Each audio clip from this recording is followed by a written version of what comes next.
what the new terminal rate could mean for the markets. Hi, it's Charlie giving you your midweek video. Hope you're very well. So, on the back of yesterday's very hot CPI reading, the the core inflation report came out very strong. And so that's what sent shivers through the stock markets. It put a light under the dollar. We saw bond yields increasing, and we saw gold down. So it was a big moving day. I think on the S&P and certainly on the Nasdaq, it definitely was its largest losing day of the year. But the problem that we get, funnily enough, when we get a complete reversal type day like that, especially when it's not at a high, it's not like it's at a major high or anything.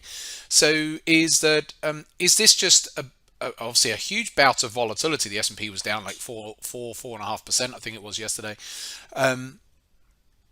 So we get that reaction, that initial reaction, and then we've got a day like today where there's really not a lot going on. The market's trying to absorb that.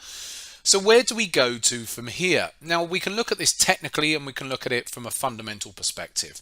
So let's look at it from a fundamental perspective first of all. First of all, what that's telling us is the market is now pricing in a terminal rate well over 4% now. What that means is interest rates, once the Fed get to the end of their hiking cycle, interest rates will be somewhere north of 4%. That's on current calculations. And of course, yeah, things change. We could get through to January and that could be lower, or it could even be higher if the inflation readings continue to be stubborn and not come down. That's an entirely different argument and story there about the underlying factors that are holding inflation up. Because what we're seeing is some parts of the economy are cooling or bringing inflation down, such as, let's take energy.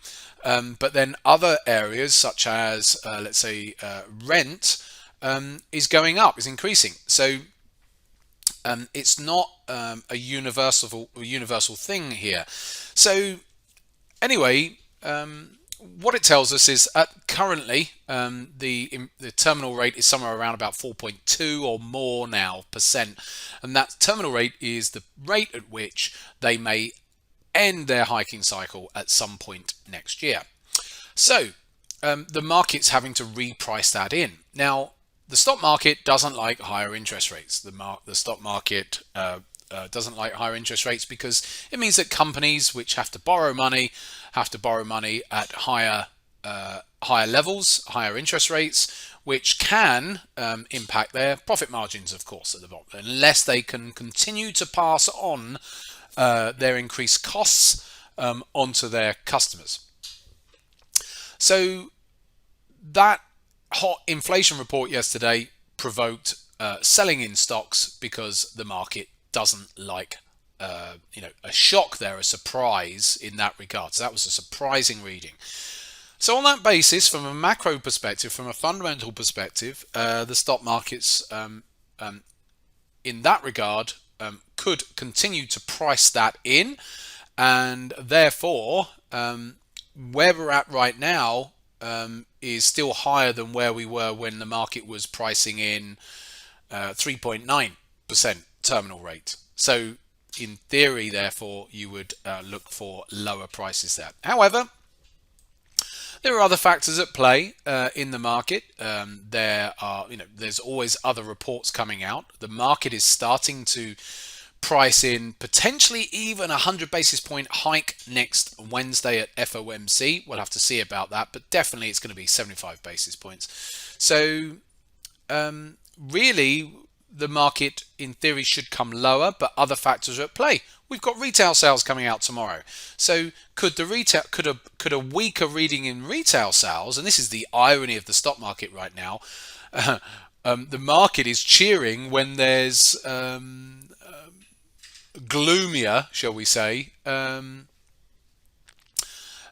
economic reports, because if retail sales are coming off, then it could again indicate a cooling economy, which might, again, the market's looking for that terminal rate in interest rates. A cooling economy could bring inflation down, which means that maybe those interest rates don't actually end up getting that far north of 4% or even 5% is some speculation. So And that's what the market's constantly looking for, and that's why we get these constant moves around. And at the moment, the market's just sort of stabilizing a little bit here today.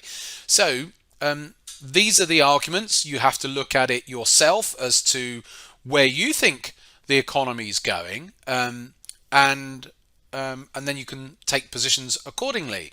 Now, that was a big down bar.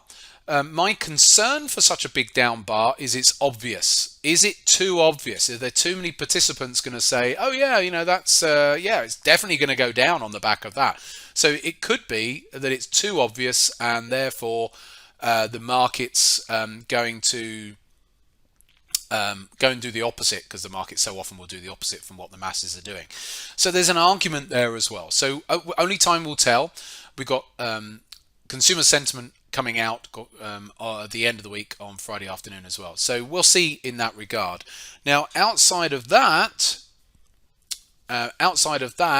if we look at the technicals, I could put a trend line on down here. If I can see if this is going to help me out. No, it doesn't want to do that. Let's try that again. Oh, is it going to? It doesn't want to. You're going to give me a trend line? It's because I've got the projector going. Okay, it doesn't want to do that. Okay, let me use my pen instead. So we've got a... Oops. I could pretty much draw a trend line under all of this. So do watch this trend line here. In fact, well, let me press pause and I'll be able to put a trend line on. So let's just do that. Okay, so I've now got that trend line on. Sometimes some of the tools don't want to work when I'm using the projector.